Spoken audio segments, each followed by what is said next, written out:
नमस्कार, आप सबका स्वागत है आपके अपने लोकप्रिय कार्यक्रम में जिसका नाम है ग्रामीण शोधशालाएं। मैं हूं आपके साथ नमिता सचदेव। सच ही कहा गया है कि हुनर किसी का मोहताज नहीं होता।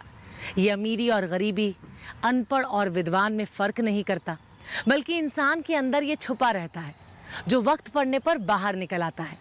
जी, बस ज़रूरत होती है समय पर उसे पहचानने की और उसे निखारने की। तो आज की कड़ी में हम अलवर राजस्थान के एक ऐसे हुनरमंद नौजवान के शोध कार्यों के बारे में जानेंगे जिनका बचपन में खेती में बिल्कुल मन नहीं लगता था। पिता के साथ खेती के कामों में हाथ बटाने के लिए अपनी पढ़ाई उनको छोड़नी पड़ी। पर जानते हैं क्या, उन्होंने आगे चलकर एक मॉडिफाइड बॉयलर का निर्माण कर सभी को हैरत में डाल दिया। जी हाँ, ये ग्रामीण शोधकर्ता हैं सुभाष ओला।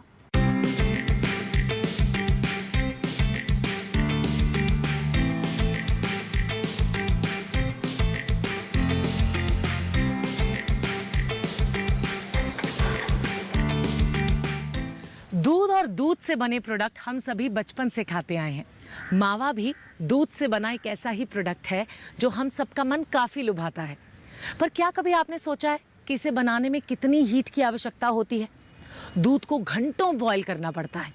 बॉईल करते करते जब वो सॉलिड यानी कि ठोस रूप में आने लगता है तब मावा तैयार होता है। इसके लिए काफ़ी सारे ईंधन की आवश्यकता पड़ती है। ज़रा सोचिए, जब भारी मात्रा में दूध को बॉईल करना पड़े तो कितना वक्त लगेगा, साथ साथ इसमें कितने ईंधन की आवश्यकता होगी।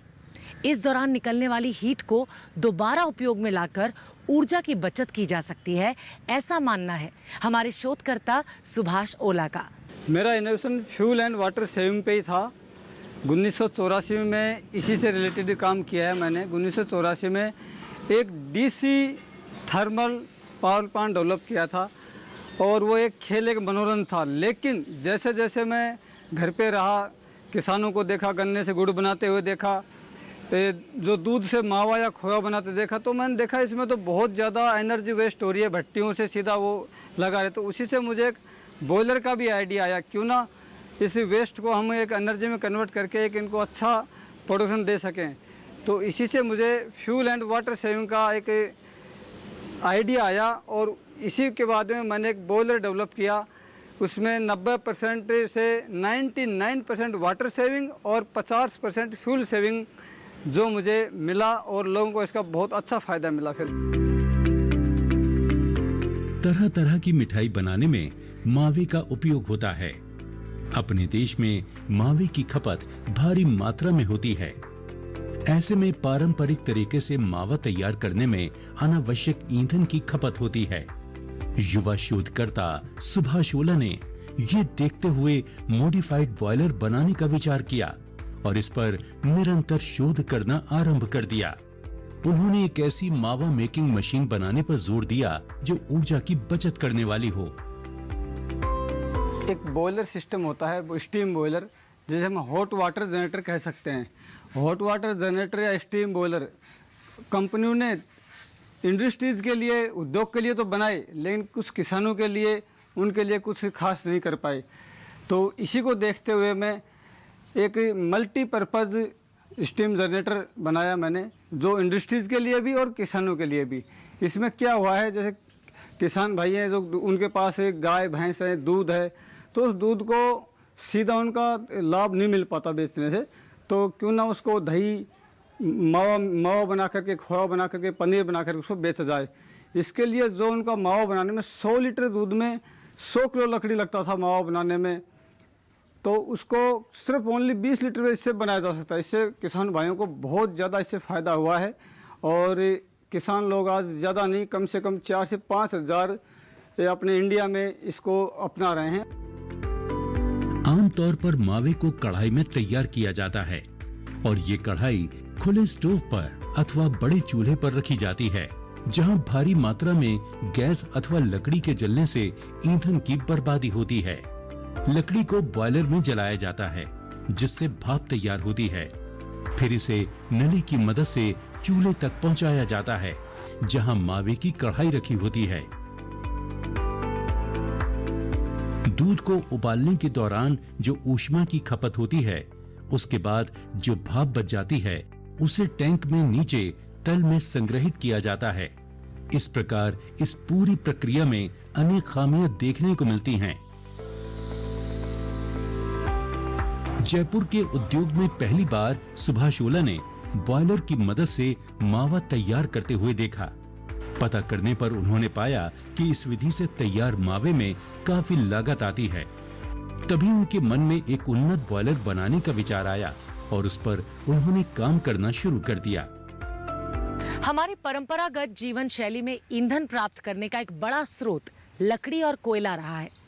आमतौर पर लकड़ी हमारी पहुंच में सुविधाजनक रही है, लेकिन फिर भी इसकी खपत से एक ओर जहां वनों के नाश होने का खतरा रहता है, पर्यावरण के असंतुलन का खतरा रहता है, वहीं दूसरी ओर ये हमारे स्वास्थ्य को भी नुकसान पहुंचाता है। हमारे युवा शोधकर्ता किसान सुभाष ओला ने भी मावा तैयार होते देखकर कुछ ऐसा ही महसूस किया था। साथ ही उन्होंने ये भी महसूस किया कि इससे मावा तैयार होने में काफी लागत भी आती होगी। ऐसा होने पर किसानों को लाभ कैसे मिल पाएगा? किसानों के हितों के बारे में यही बात सोचकर सुभाष ओला ने बॉयलर मशीन बनाने की ओर कदम बढ़ाया। उनका ये कदम किस प्रकार कामयाबी की ओर बढ़ा, इसे हम कार्यक्रम में आगे जानेंगे, लेकिन आइए उससे पहले लेते हैं यहाँ पर एक छोटा सा ब्रेक। ब्रेक के बाद हम जल्द हाजिर होंगे। आप कहीं मत जाइए, देखते रहिए कार्यक्रम ग्रामीण शोधशालाएं। सुभाष ओला ने अपने 10 वर्षों की कड़ी मेहनत के बाद वर्ष 2009 में उन्नत बॉयलर वाली मावा बनाने की मशीन तैयार करने में कामयाबी हासिल कर ली।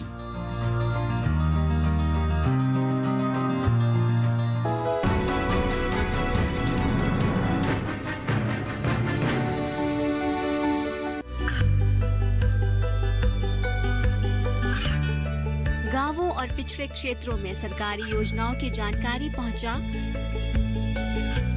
देश में कौशल और क्षमता विकास कर ग्रामीणों को सामाजिक बदलाव और विकास से जोड़ने की दूरदर्शन किसान की पहल चौपाल चर्चा देखें सोमवार से शुक्रवार सुबह 9 बजे।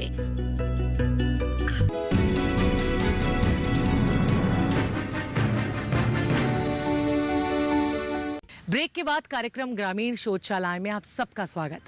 सुभाष ओला का ये प्रयास लगभग 1 दशक बाद सफल हुआ। इसके पीछे उनका लगातार शोध चलता रहा, मशीनों में नवीनीकरण होता रहा। आखिरकार वो दिन भी आया जब कामयाबी का सेहरा उनके माथे पर बांधा गया। कैसा रहा होगा वो सफर जिसने सुभाष ओला को यहाँ तक पहुँचाया? आइए कार्यक्रम में आगे इस बारे में जानते हैं। सुभाष ओला ने अपने 10 वर्षों की कड़ी मेहनत के बाद वर्ष 2009 में उन्नत बॉयलर वाली मावा बनाने की मशीन तैयार करने में कामयाबी हासिल कर ली। अब नवनिर्मित और परिवर्तित बॉयलर आधारित मावा मेकर मशीन पहले की तुलना में ज्यादा लीक प्रूफ, बेहतर ईंधन बचत करने वाली और बर्बादी पर रोक लगाने वाली मशीन साबित हुई। ये एक मावा मेकिंग प्लांट है और इसमें ये 2 तरह के बॉयलर अभी यहाँ लगे हुए हैं। ये 1 टन का बॉयलर है, ये 200 लीटर का बॉयलर है। अभी रनिंग कंडीशन में 200 लीटर का बॉयलर चल रहा है। उसमें सेफ्टी फीचर्स के साथ में pressure meter, temperature meter, safety valves वगैरह सब कुछ इसमें लगाए हुए हैं। तो किसी भी तरीके की को प्रेशर बढ़े तो ऑटोमेटिक ऑटो कंट्रोल इसमें सारा सिस्टम है। और इससे करीबन 3 मावे की कढ़ाइयाँ चलती हैं। ये सप्लाई पाइपलाइन है, इससे स्टीम इस कढ़ाई में आती है। आने के बाद इसमें प्रोडक्ट में यूज होती है। उसका टेम्परेचर लो हो जाता है, 110 105 डिग्री या 15 डिग्री रह जाता है। तो उसके बाद वो नीचे रिसाइकिल पाइप है, वापस वो कंडेंस वाटर बाहर आता है क्लोज सर्किट से और पाइप के द्वारा वापस वो स्टीम बॉयलर में वापस जाके फीड हो जाता है, जिससे एनर्जी और वाटर दोनों की सेविंग होती है। सुभाष ओला द्वारा मॉडिफाइड बॉयलर पूरी तरह से विज्ञान पर आधारित था। विज्ञान के प्रति उनकी दिलचस्पी ही उनके शोध के केंद्र में थी। उनके अंदर विज्ञान की धारणाओं को लेकर बचपन से ही विचारों का द्वंद्व चला आ रहा था। जब सुभाष ओला 8वीं कक्षा में थे, तभी उनके मन में फिजिक्स की एक थ्योरी को लेकर बार-बार सवाल उठते थे। आखिर वो सवाल क्या था जिसने सुभाष ओला को एक बड़े शोध के लिए प्रेरित किया? इसके बारे में बताते हुए वो कहते हैं, मैंने देखा कि केल्विन प्लैंक का कथन आया मेरे सामने। काम मैं पहले भी कर रहा था वैसे, लेकिन वो जब कथन मेरे सामने आया कि ऐसा इंजन बनना असंभव है, या कोई डिवाइस जिसके एग्जॉस्ट से निकली हुई गैस या वाष्प कभी एनर्जी या गति या उसमें कन्वर्ट, एनर्जी या गति में कन्वर्ट नहीं हो सकती है। सर जैसे मैंने उसको सोचा यार ये तो हो सकती है और मैं कर चुका हूँ, तो बस उस दिन मैं सर मैं क्यों पढ़ रहा हूँ, क्यों क्या कर रहा हूँ। उसी दिन से मैं अगले दिन अब उस स्कूल से मैं नहीं गया और एक तरह डिस्टर्ब होकर के थोड़ा हुआ क्यों मैं आगे क्या कर रहा हूँ, ये तो मैं कर चुका हूँ और इसमें मना कर रहे हैं। तो इसी वजह से मैं उसी के अगले वीक मैं स्कूल ना जा कर के और इसी काम में कंटिन्यू लग गया, और जिससे आज बॉयलर से पावर प्लांट और जो भी मैं आज एंटीग्रेटिव पे काम कर रहा हूँ उसी के ऊपर काम कर रहा हूँ। और सबसे बड़ी बात है नेशनल फाउंडेशन ऑफ इंडिया के प्रोफेसर अनिल गुप्ता सर आज बिल्कुल एक ज़मीन पर आकर के मेरे इस काम को देखा और मेरे जैसे पता नहीं कितने इनोवेटरों को आकर के उन्होंने वास्तव में एक नई, मैं तो समझता हूँ कि सभी को एक उन्होंने बहुत नया जीवन दिया है। सुभाष ओला जो हैं उनका इनोवेशन एनर्जी रिलेटेड है, एनर्जी की सेविंग करने के लिए है, और वो आज की तारीख में एक कामयाब एंटरप्रेन्योर भी हैं। उनका जो एंटरप्रेन्योरशिप एंटिटी है वो भारत सरकार का जो स्टार्टअप प्रोग्राम है उसके जो रिकॉग्नाइज स्टार्टअप्स होते हैं उनमें से एक है। और उस इनोवेशन की आज की तारीख में काफ़ी सारी इंडस्ट्रीज़ में डिप्लॉयमेंट है, जैसे कि मावा मेकिंग इंडस्ट्री में उसका यूज़ किया जाता है, फिर उसके अलावा जो प्लाईवुड इंडस्ट्री है उसमें उसका यूज़ किया जाता है। और वो जो इंडस्ट्रीज़ को अपना क्लाइंट बनाते हैं वो इंडस्ट्री से वो जो कॉस्ट सेविंग करते हैं उनकी, वो उनके लिए काफ़ी बड़ा एक ड्राइवर होता है बिजनेस का। तो उनकी कामयाबी में सबसे इम्पॉर्टेंट चीज़ ये है कि वो जो लोगों से कहते हैं कि हम एनर्जी सेव करते हैं वो वाकई में कर पाते हैं। अलवर राजस्थान के किसान परिवार से संबंध रखने वाले सुभाष ओला बचपन से ही मेधावी थे, लेकिन अक्सर खेती के काम में अपने पिता का सहयोग करने की वजह से उन्हें अपनी पढ़ाई को बीच में ही स्थगित करना पड़ा। स्कूल के दौरान ही अपनी पढ़ाई छोड़कर बालक सुभाष पिता के साथ कृषि कार्य से जुड़ गए। गांव में रहते हुए अपने पिता को वो कभी खेती के कार्यों में मदद करते तो कभी बोरवेल की खुदाई में अपने पिता का हाथ बटाते थे। बोरवेल की ड्रिलिंग से जब कभी समय मिलता तो सुभाष कंप्यूटर असेंबल करने में अपना हाथ आजमाने लगते। इस तरह कृषि और तकनीक के साथ सुभाष का लंबे समय तक संबंध बना रहा। इस तरह सुभाष ओला का बचपन और किशोरावस्था पिता के संग संग कार्य करते हुए गुजरी।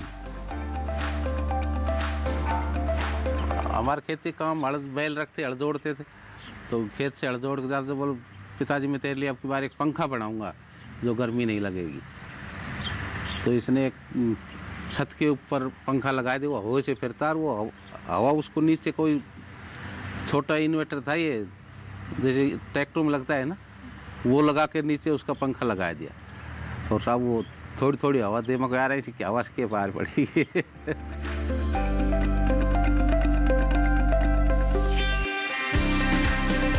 उम्र के लंबे अंतराल को गुजारते हुए सुभाष ओला ने कब जवानी की दहलीज पर दस्तक दी, उन्हें इसका एहसास ही नहीं हुआ। छोटी उम्र में ही उनका विवाह संपन्न हुआ। इन सब के बावजूद कक्षा 8 में उपजी उनकी जिज्ञासा अब भी उनका पीछा कर रही थी। वो इस बात को मानने के लिए कतई तैयार नहीं थे कि मशीन से निकलने वाली भाप को दोबारा ऊर्जा में परिवर्तित नहीं किया जा सकता है। इसका पहला प्रयोग उन्होंने कक्षा 8 में ही कर दिखाया था, जब उन्होंने आधा किलोवाट के स्टीम टरबाइन का आविष्कार किया था, जिसमें स्टीम को रिसाइकिल किया गया था। ये स्टीम इंजन है जो आज किसानों के लिए जो गन्ना क्रेशर करने के लिए, गन्ने का जूस निकालने के लिए इसको डिजाइन किया गया है। और ये 80% फ्यूल कम लेगा, क्योंकि पहले चल रहे थे जो इंजन उसमें स्टीम वेस्ट होता था। जैसे मैं आपको बताना चाहूँगा कि जो एग्जॉस्ट से पहले जो स्टीम वेस्ट था, मैंने उसको रिसाइकलिंग करके और बॉयलर में पहुँचाया, या फिर कोई गुड़ बनाने का प्लांट है तो मैंने उसको कढ़ाई में पहुँचा दिया और उससे गुड़ बन गया। तो जो पहले वेस्ट क्या था वो मैं दिखा रहा हूँ।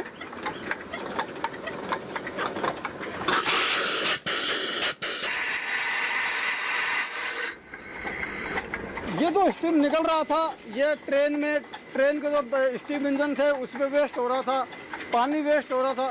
तो हमने इस वेस्ट को रिसाइकलिंग करके बॉयलर में फीड कर दिया 140 डिग्री टेम्परेचर, तो उससे हमारा फ्यूल सेविंग हो गया और इलेक्ट्रिसिटी आ गई 80 से 1 रुपये प्रति यूनिट फुल कॉस्ट।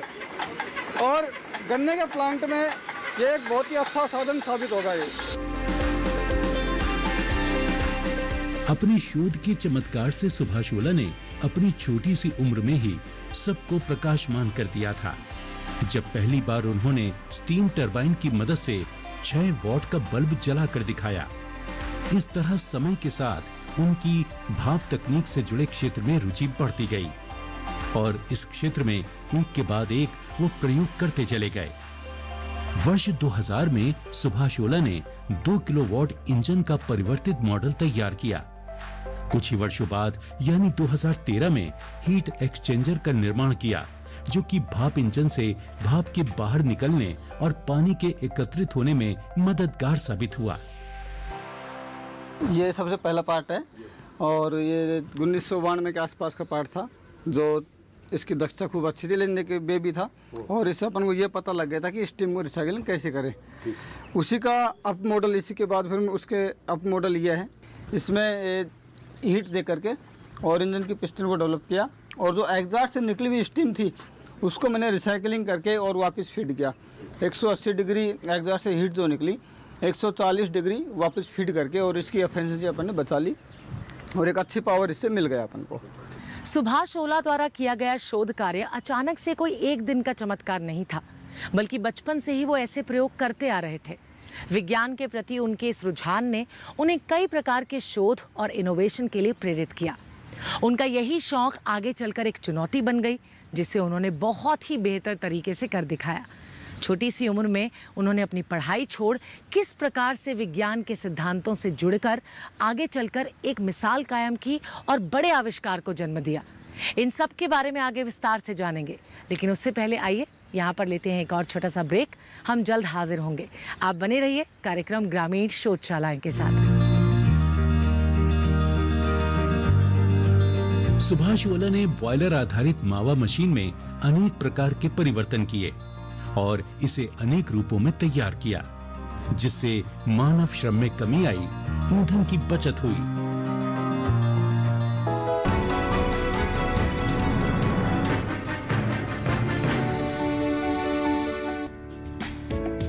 ये कामयाबी है अन्नदाता की।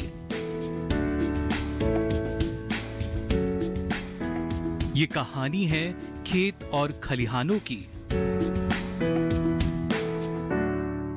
कैसे करें अपने पशुओं की देखभाल, जानिए गांव-गांव के किसानों का हाल। देखिए गांव किसान, सोमवार से शुक्रवार दोपहर 12 बजे सिर्फ डीडी किसान पर।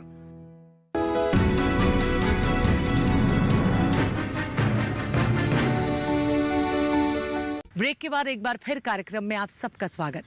किसानों के लिए उपयोगी इनोवेशन कर सुभाष ओला ने क्रांति ला दी। समय समय पर उन्होंने इसमें छोटे बड़े परिवर्तन भी किए, ताकि उनके आविष्कार से उपयोगकर्ताओं को इसका अधिक से अधिक लाभ प्राप्त हो सके। मावा मशीन में उनके द्वारा किए गए इन छोटे छोटे परिवर्तनों में किस प्रकार से किसानों ने, खासकर मिठाई निर्माताओं को लाभ पहुंचाया, आइए कार्यक्रम में आगे जानते हैं। सुभाष ओला ने बॉयलर आधारित मावा मशीन में अनेक प्रकार के परिवर्तन किए और इसे अनेक रूपों में तैयार किया, जिससे मानव श्रम में कमी आई, ईंधन की बचत हुई और कढ़ाई के किनारों पर मावे के अधिक सूख जाने से उसकी बर्बादी पर भी रोक लगी। नई परिवर्तित मावा मशीन की बनावट और उसके कार्यों को सुभाष ओला ने कुछ इस तरह से निर्धारित किया। मैंने पहले पावर प्लांट को ही अपना मैंने एक मकसद समझ के इस पर काम किया है। पावर प्लांट भी आज काम चल रहा है और एक अच्छी स्थिति में पहुंच गए हम इसको प्रोडक्शन के ऊपर लेने के लिए, कोई इंडस्ट्री में लगाने के लिए। लेकिन पावर प्लांट से शोध करते करते हमें बॉयलर का भी पता लगा कि इंडस्ट्रीज में बहुत बड़ा लॉस हो रहा है, वाटर का, फ्यूल का। तो उससे हमारा बॉयलर सिस्टम निकल के आए बाहर और कंप्लीट इंडस्ट्रीज वाटर क्या नाम है गुड़ हो गया अपना। गुड़ के प्लांट आज जो किसान भाई हैं बहुत बहुत खोई या उसको कूट बोलते हैं, कोई खोई बोलते हैं या बगास बोलते हैं, बहुत ज़्यादा वेस्ट हो रहा था उनका, लकड़ी वेस्ट हो रहा था। फूड प्रोसेस में मावा बनाने में वहाँ पर भी बहुत बड़ा खोआ ये सब वेस्ट हो रहा था, तो वहाँ पर उनके लिए सब डिज़ाइन करके ये सब बनाया। तो स्टीम प्लांट में बहुत अच्छा उनको एक फ़ायदा हुआ है। इसके बाद में धीरे करते करते सब कुछ वाटर प्यूरीफायर का हमारे दिमाग में आया, फिर वो सब इससे बनते चले गए। एक बॉयलर से कई प्रोडक्ट निकल के सामने आए। अब तक सुभाष ओला द्वारा तैयार बॉयलर मशीन की मांग देश में बढ़ने लगी थी। देश के अलग अलग हिस्सों से उसकी मांग होने लगी थी। इतना ही नहीं, उन फैक्ट्रियों में भी उसकी मांग बढ़ने लगी जहां भाप इंजन की आवश्यकता होती थी। इस तरह सुभाष ओला द्वारा तैयार बॉयलर मशीन की मांग डेयरी और खाद्य प्रसंस्करण उद्योगों में बढ़ने लगी। इसके अलावा कपड़ा उद्योग, रबर उद्योग और प्लास्टिक उद्योग में भी इसकी मांग तेजी से बढ़ने लगी। पहले वाले बॉयलर में क्या होता था, 15-20 मिनट में हमारे को 30-40 किलो पानी चढ़ाना पड़ता था। तो जय मान लो दिन भर में 5-6 कुंटल पानी लग जाता था। इसमें क्या है, सुबह सुबह 7-8 लीटर पानी चढ़ाते हैं, फिर पूरे दिन चल जाता है। और इसमें क्या है, लकड़ की ज़्यादा बचत है जी इसमें। उसमें लकड़ 1 कुंटल दूध गैल 60 किलो लकड़ लगती थी। इसमें क्या है, 25-30 किलो लकड़ लगती है 1 कुंटल दूध गैल। और लेबर की बचत रहती है, साफ सुथरा काम होता है। मान लो सुभाष ओला ने जब भाप इंजन से जुड़े शोध पर काम करना आरंभ किया तो उन्हें अनेक संघर्षों से जूझना पड़ा। उनके प्रयासों से पिता भी संतुष्ट नहीं थे। सुभाष की मेहनत को समय की बर्बादी मानते थे। लेकिन इन सब की चिंता किए बगैर सुभाष निरंतर अपने शोध कार्य में लगे रहे। परिणाम स्वरूप आज उनके द्वारा निर्मित मशीन मध्यम और लघु उद्योगों से जुड़े अनेक कारोबारियों और व्यवसायों के लिए लाभकारी साबित हो रही है। लेकिन जब उनके द्वारा बनाई गई मशीन की मांग बाजारों में बढ़ने लगी है तो साथ ही उनकी लोकप्रियता भी बढ़ने लगी है। अब उनके कामों को व्यापक स्तर पर सम्मानित भी किया जाने लगा है। सुभाष ओला द्वारा बनाई मशीन के खरीदार ही खुद उनके प्रशंसक बन गए हैं। ये अकेला सभी काम करेगा और खारे पानी को, जैसे पोली हाउस लग रहे हैं उनके अंदर खारे पानी को अलग कर देगा और मीठा पानी पूरा पोली हाउस को ये सप्लाई करेगा। इससे जो आरओ वाटर बनेगा उससे। और ये अनेक प्रकार की जो भी घर के अंदर एक बॉयलर हो तो हम 15-20 प्रोडक्ट इससे तैयार कर सकते हैं, जो आने वाले भविष्य में हम उसको सुखा करके भी रख सकते हैं। वर्तमान में जैसे सॉस होता है उसको भी हम सप्लाई कर सकते हैं। सुभाष ओला द्वारा बनाई गई मशीन की क्षमता आमतौर पर 40 लीटर प्रति घंटा से 3000 लीटर प्रति घंटा तक ही है, जिसकी कीमत 60,000 रुपए से लेकर 10 लाख रुपए तक की है। ये सब ग्राहकों की मांग पर निर्भर करता है। अब तक सुभाष ओला ने उत्तर भारत के अलग अलग हिस्सों में तकरीबन 60 मशीनों की बिक्री की है। कारोबार के थोड़े से अंतराल में सुभाष ओला ने अपने कारोबार को एक नई ऊंचाई दी है, जिसे प्राप्त कर पाना सभी के लिए इतना आसान भी नहीं हो पाता है।